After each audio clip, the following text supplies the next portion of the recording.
হ্যাঁ, আজকে আমরা কথা বলবো মূলত হচ্ছে ট্রান্সফরমার নিয়ে।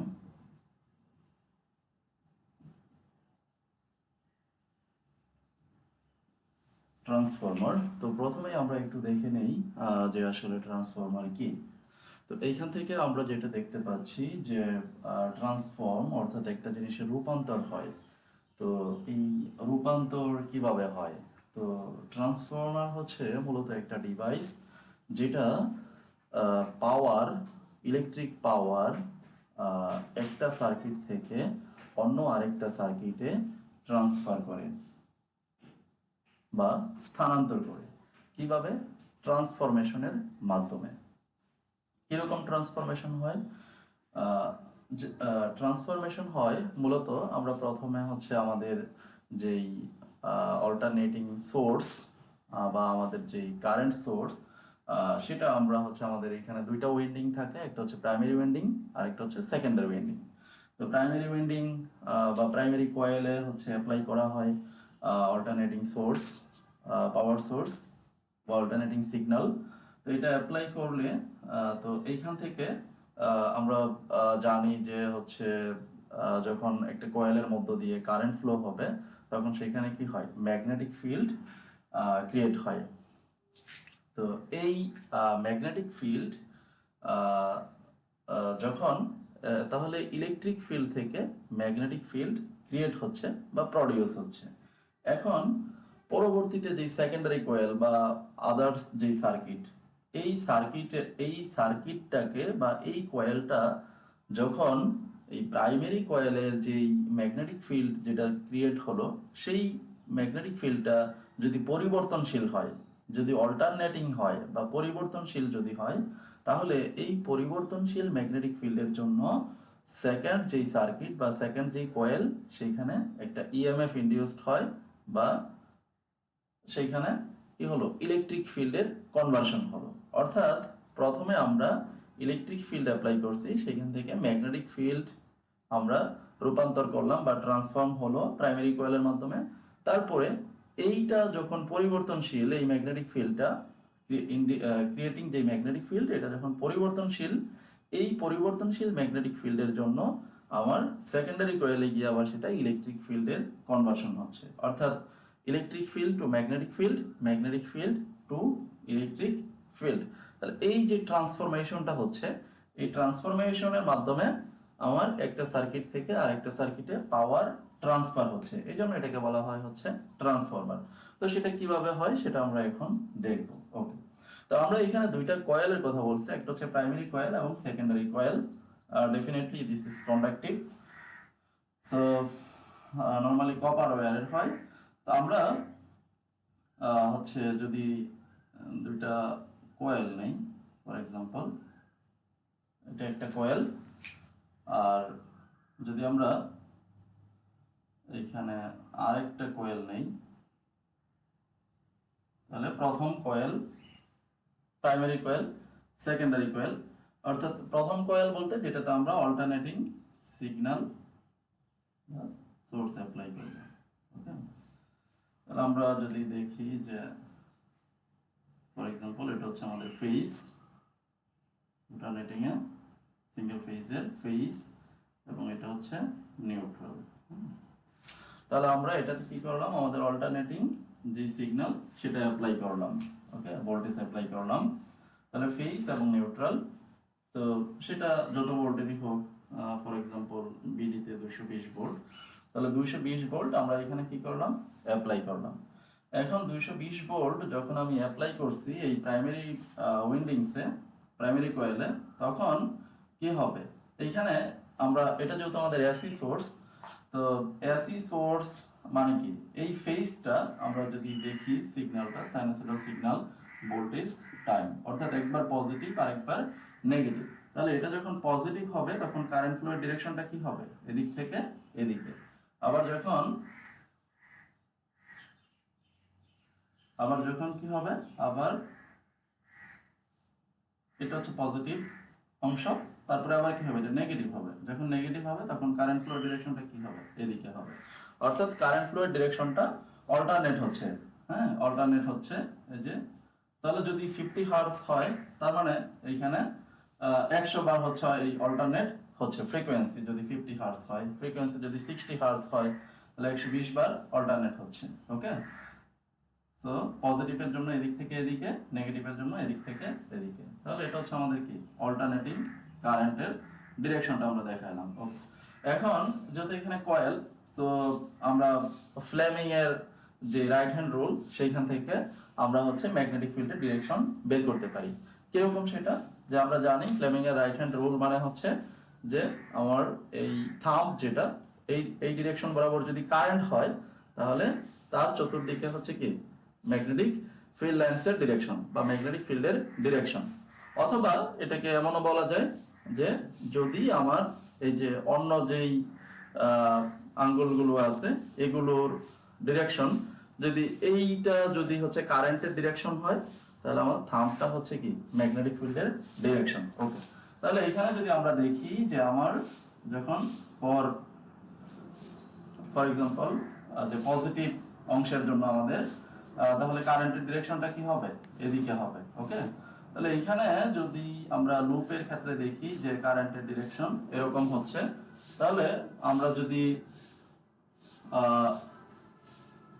এটাকে আমরা যদি ফ্লেমিং এর রাইট হ্যান্ড রুল দিয়ে বের করার চেষ্টা করি তাহলে এই যে আমার এই অন্য আঙ্গুলিগুলোর অগ্রভাগ এটা হচ্ছে আমার কি কারেন্টের ডিরেকশন। ঠিক আছে, তাহলে আমার ম্যাগনেটিক ফিল্ডের ডিরেকশন কোনটা হচ্ছে, ম্যাগনেটিক ফিল্ডের ডিরেকশন থ্রু দা কয়েল এটা হচ্ছে নিচের দিকে। ওকে, তাহলে এটা যেহেতু নিচের দিকে দ্যাট মিন্স এই সাইডটা হচ্ছে আমার কি নর্থ আর এই সাইডটা হচ্ছে সাউথ।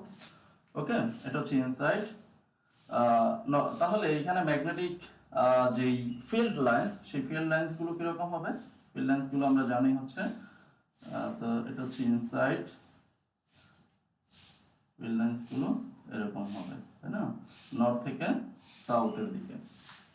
ওকে, তাহলে এইখানে যদি এখন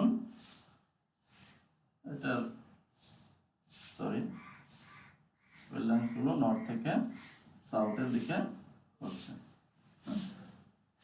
তাহলে এখন এই যে ফিল্ড লাইন্স, এই ফিল্ড লাইন্সের বা যদি অভ্যন্তরে আমরা অন্য আরেকটা কয়েল রাখি, ফর এক্সাম্পল এই কয়েলটাকে আমরা একটু ভিতরে দেখাই, কয়েল রাখি, তাহলে কি হচ্ছে, তাহলে এটা ম্যাগনেটিক ফিল্ডের রেজিয়নের মধ্যে পড়তেছে। এখন আমার এই ম্যাগনেটিক ফিল্ডটা যদি পরিবর্তনশীল হয় তাহলে এখানে ইএমএফ ইনডিউসড হবে। কেন ইএমএফ ইনডিউসড হয়, কারণ আমরা জানি যে যখন পরিবর্তনশীল ম্যাগনেটিক ফিল্ড সেটা একটা ইলেকট্রিক ফিল্ড ইনডিউস করে। আমরা ম্যাক্সওয়েল ইকুয়েশন থেকে জানি বা আমরা ফ্যারাডেস ল থেকে জানি যে হচ্ছে আমাদের যে পরিবর্তনশীল ম্যাগনেটিক ফিল্ড সেটা একটা ইলেকট্রিক ফিল্ড ইনডিউস করে। ইলেকট্রিক ফিল্ড যখন ইনডিউস হয় তখন সেই ইলেকট্রনকে ফোর্স দেয়, ইলেকট্রনগুলো একপাশে সরে যায়, চার্জের ডিফারেন্স তৈরি হয় দুই টার্মিনালের মধ্যে, দ্যাট মিন্স ইএমএফ। হ্যাঁ, ইএমএফ মানে হচ্ছে টার্মিনাল, দুইটা টার্মিনালের পটেনশিয়াল ডিফারেন্স। তাহলে এখন এইখানে এই যে ম্যাগনেটিক ফিল্ড এটা পরিবর্তনশীল কিনা, এটা অবশ্যই পরিবর্তনশীল হবে যখন অল্টারনেটিং সোর্স হবে। এখন আমরা দেখাইলাম এটা পজিটিভ সাইকেলের জন্য। এখন যদি নেগেটিভ সাইকেল হয় তখন কি হবে, আমরা এখানে আবার ড্র করে নিচ্ছি, আর একটু বড় করে দেখাই,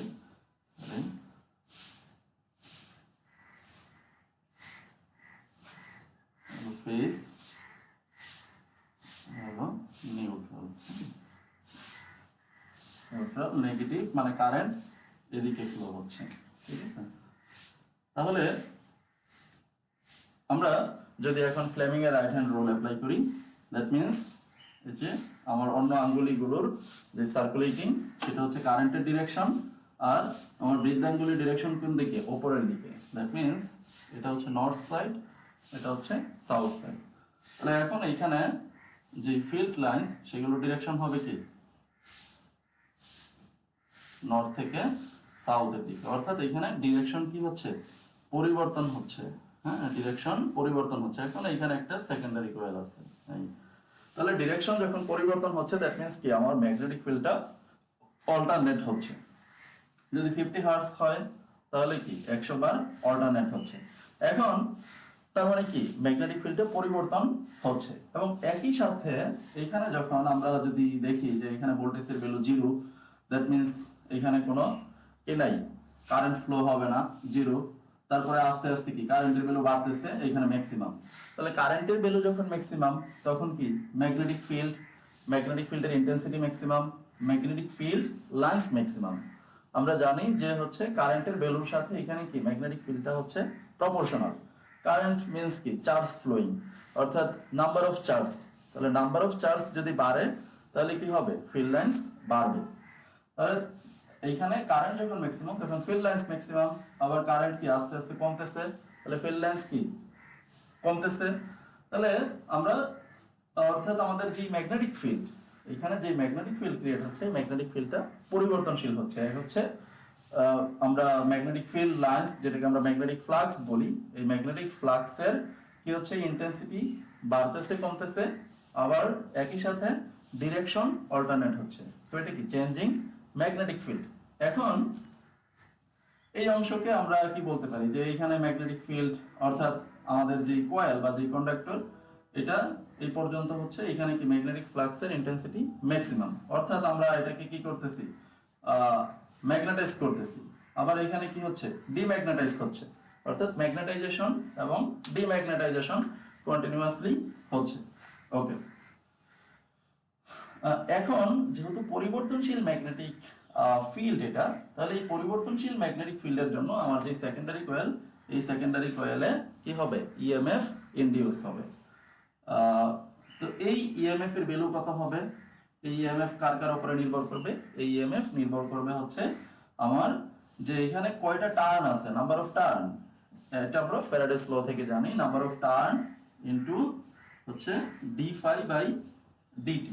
অর্থাৎ এই যে ম্যাগনেটিক ফ্লাক্স, এটা পরিবর্তনের হার কত, এই পরিবর্তনের হারের উপর সাথেও এটা কি ইএমএফটা প্রপোর্শনাল। তাহলে নাম্বার অফ টার্ন যদি বাড়ে তাহলে ইএমএফটা কেন বাড়ে, আমাদের যে এই যে একটা টার্ন, দুইটা টার্ন, তিনটা টার্ন, চারটা টার্ন, প্রতিটা টার্ন একটা ইন্ডিভিজুয়াল কন্ডাক্টর হিসেবে বিহেভ করতেছে। তাহলে কি হবে, প্রতিটা টার্নের জন্যই কি ইএমএফ ইনডিউস হবে। তাহলে টার্ন নাম্বার যত বাড়বে তার মানে কি ইএমএফ এর সংখ্যা, ইএমএফ এর ভ্যালুটা বাড়বে।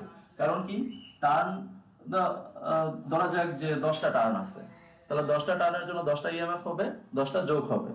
12টা টার্ন হলে 12টা যোগ হবে, 20টা হলে 20টা যোগ হবে। দ্যাট মিন্স কি প্রতিটা টার্ন একটা ইন্ডিভিজুয়াল কন্ডাক্টর হিসেবে বিহেভ করতেছে এবং ইন্ডিভিজুয়াল কন্ডাক্টর থেকে আমরা ইএমএফ পাচ্ছি, সেগুলোর যোগফল হচ্ছে আমার total EMF in the coil. তাহলে নাম্বার অফ টার্নের সাথে আমার ইএমএফটা কি হচ্ছে, বাড়তেছে d∅/dt। অর্থাৎ এই যে ফ্লাক্স, এই যে আমরা দেখাইছি অল্টারনেট হচ্ছে বা আমাদের যে ভ্যালুর যে পরিবর্তন হচ্ছে, এটা রেট কত, এটা কত সময় পরে পরে পরিবর্তন হচ্ছে, এই সময়ের সাথে অর্থাৎ রিলেটিভ মোশন।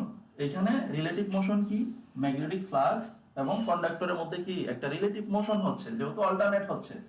কারণ একবার নর্থের দিকে সাউথের দিকে, আরেকবার নর্থের দিকে সাউথের দিকে।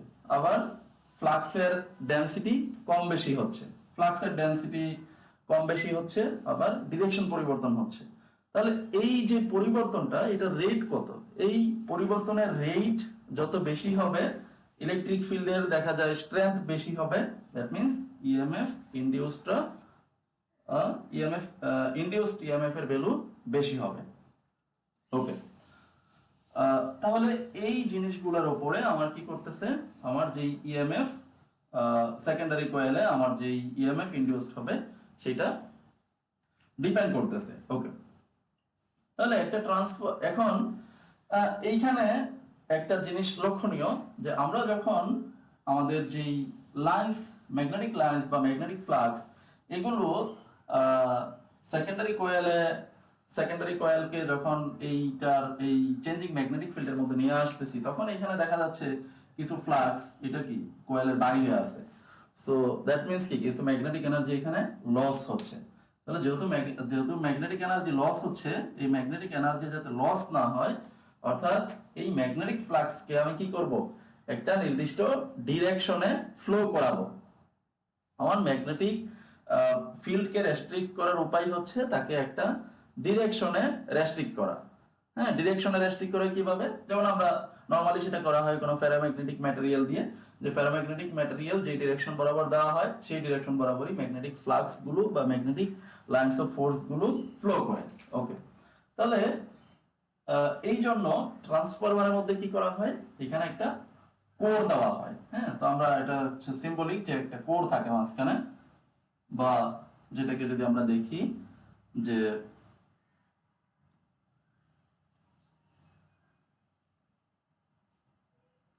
ফর এক্সাম্পল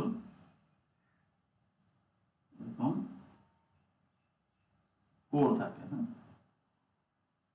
কোর থাকে। তো এখন এখানে আমার কোরের মধ্যে প্রাইমারি কয়েল, সেকেন্ডারি কয়েল, তাহলে এখানে আমরা অল্টারনেটিং যেই সোর্স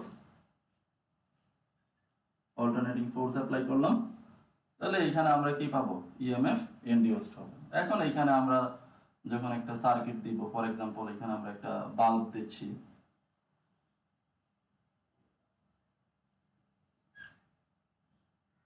ফর এক্সাম্পল এখানে আমরা একটা বাল্ব দিচ্ছি, ঠিক আছে, এটা একটা লোড আর কি, actually load, this is a load.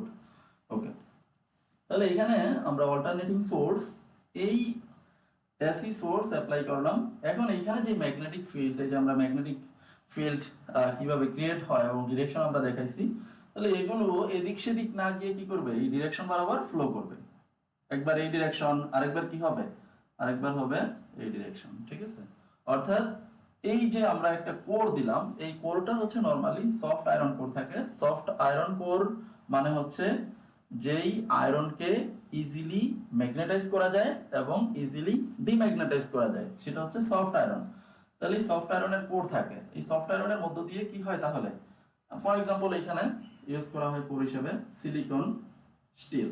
Silicon still মানে হচ্ছে সিলিকন এবং আয়রনের মিক্সচার, এবং সফট আয়রনে হচ্ছে কার্বনের কনসেন্ট্রেশন বা কার্বনের পরিমাণ হচ্ছে কম থাকে। হ্যাঁ, তাহলে যাতে এটাকে সহজে ম্যাগনেটাইজ করা যায়, সহজে ম্যাগনেটাইজ এবং সহজে ডিম্যাগনেটাইজ করা যায়। এখন এখানে আমরা কি দেখাইছি, অনেকগুলো শীট দেখাইছি। অনেকগুলো শীট কেন ইউজ করা হয়, অনেকগুলো শীট ইউজ করা হয় যাতে এইখানে এডি কারেন্ট লসটা কম হয়। এডি কারেন্ট মানে কি, এইখানে আমাদের যেই আয়রন নিলাম এটা অবশ্যই কন্ডাক্টিভ। এখন আমাদের এইখানে কি হচ্ছে, ম্যাগনেটিক ফিল্ড ক্রিয়েট হচ্ছে। তাহলে এই ম্যাগনেটিক ফিল্ডটা কি পরিবর্তনশীল। তাহলে এই পরিবর্তনশীল ম্যাগনেটিক ফিল্ডের জন্য আমার যে কোর যেটা আছে, core material, for example soft iron, তাহলে এই সফট আয়রনের মধ্যে কি হবে, ইএমএফ ইনডিউসড হবে। এই ইএমএফ ইনডিউসড এর জন্য কি হবে, কারেন্ট ফ্লো হবে। তাহলে এই যে একটা কারেন্ট ফ্লো হয়, একটা সার্কুলেটিং কারেন্ট ফ্লো হবে এই কোর বরাবর। তাহলে যদি এই কোরটা দেখা যায় যদি সলিড হয়, তাহলে সার্কুলেটিং কারেন্ট এরকম হবে, সার্কুলেটিং কারেন্টের ডিরেকশন হবে লেনজেস ল অনুসারে। তো যাই হোক, আমরা ডিরেকশনে যাচ্ছি না, তো এটা ক্লকওয়াইজ অ্যান্টি ক্লকওয়াইজ হতে পারে। তো এই যদি সলিড হয় আর যদি আমরা এরকম শীট নেই, তাহলে অর্থাৎ এরিয়া কমাই দিচ্ছি, তাহলে দেখা যাবে এডি কারেন্টটা কম হচ্ছে। যদি এই জন্য এখানে কি করা হয়, শীট নেওয়া হয়, laminated sheet of soft iron core হিসেবে লেমিনেটেড শীট নেওয়া হয়। তাহলে এই শীটগুলো আবার একটা আরেকটা থেকে আইসোলেটেড বা ইনসুলেটেড। তো এখন এইখানে আমরা দেখতেছি যদি এরিয়া কম হয়, এরিয়া কমানো মানে কি, রেজিস্ট্যান্স বেশি হওয়া, দ্যাট মিন্স কি কারেন্ট ফ্লো কম হওয়া। কারেন্ট ফ্লো যদি কম হয়, তাহলে তার কারেন্ট ফ্লো এর সাথে তার লস কতটুকু, পি ইকুয়াল টু তার লস হচ্ছে আই স্কোয়ার আর। অর্থাৎ কারেন্ট ফ্লো যদি কম হয়, তাহলে কি হবে, পাওয়ার লস বা পাওয়ার ডিসিপেশন, পাওয়ার লসটা কি হবে, কম হবে। এটাকে বলা হয় এডি কারেন্ট লস। তো এডি কারেন্ট লসটা কমানোর জন্য কি করা হয়, শীট ব্যবহার করা হয়। এবং সফট আয়রন কেন ব্যবহার করা হয়, কারণ যাতে এখানে হিস্টেরিসিস লসটা কম হয়। হিস্টেরিসিস লসটা কি, আমরা একটা ম্যাটেরিয়ালকে ম্যাগনেটাইজ করতেছি, তারপরে আবার ডিম্যাগনেটাইজ করতেছি। এই ডিম্যাগনেটাইজ করার সময় নরমালি কি হওয়ার কথা যে আমি একটা ম্যাটেরিয়ালকে যতটুকু এনার্জি দিয়ে ম্যাগনেটাইজ করলাম ততটুকু এনার্জি যদি আমি রিমুভ করি তাহলে কি হবে, সেটা পুরোপুরি ডিম্যাগনেটাইজড হওয়ার কথা। যদি পুরোপুরি ডিম্যাগনেটাইজড না হয় অর্থাৎ কিছুটা ম্যাগনেটাইজেশন তার মধ্যে থেকে যায়, তার মানে কি আমার কিছু এনার্জি লস হয়েছে, এই এনার্জি লসটা দেখা যায় হিট এনার্জি হিসেবে লস হয়, তাহলে এটাকে বলা হয় হিস্টেরিসিস লস। এই লসটা কমানোর জন্য এখানে হচ্ছে সফট আয়রনের কোর ব্যবহার করা হয়। তাহলে এটা হচ্ছে আমার মোটামুটি ট্রান্সফরমারের বেসিক প্রিন্সিপাল, যে আমার একটা কোর থাকে সফট আয়রন কোর, তার মধ্যে আমরা ওয়েন্ডিংস থাকে, প্রাইমারি কয়েল সেকেন্ডারি কয়েল দুইটা আইসোলেটেড থাকে একটা আরেকটা থেকে, ইলেকট্রিক্যালি ইনসুলেটেড, এবং এইখানে মানে কোরগুলো যেটা আমরা শীট ব্যবহার করতেছি এগুলো ইনসুলেটেড থাকে।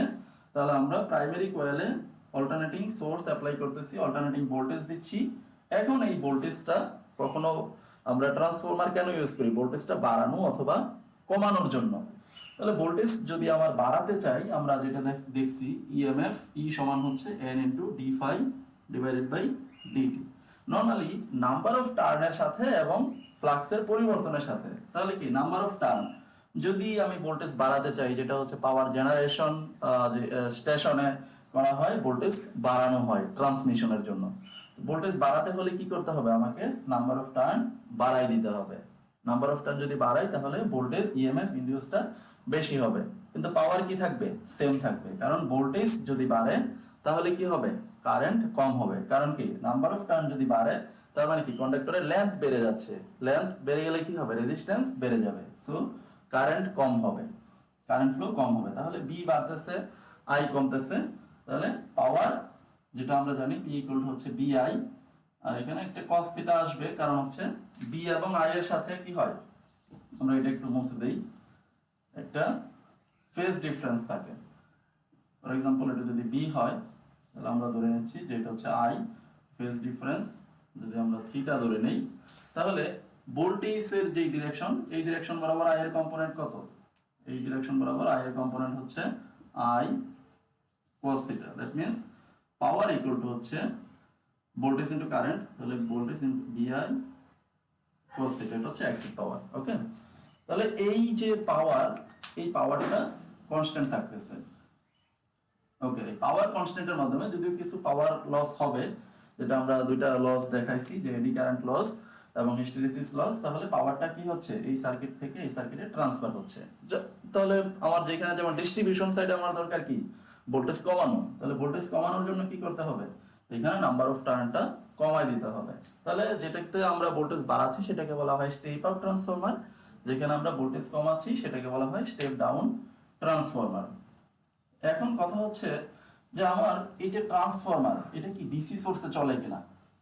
ডিসি সোর্স যখন আমরা প্রাইমারি কয়েলে দিচ্ছি তখন কি হবে, ম্যাগনেটিক ফিল্ড ক্রিয়েট হবে, কিন্তু এই ম্যাগনেটিক ফিল্ডটা কি হবে, কনস্ট্যান্ট থাকবে, কারণ ডিসির ফ্লো কি সবসময় একদিকে।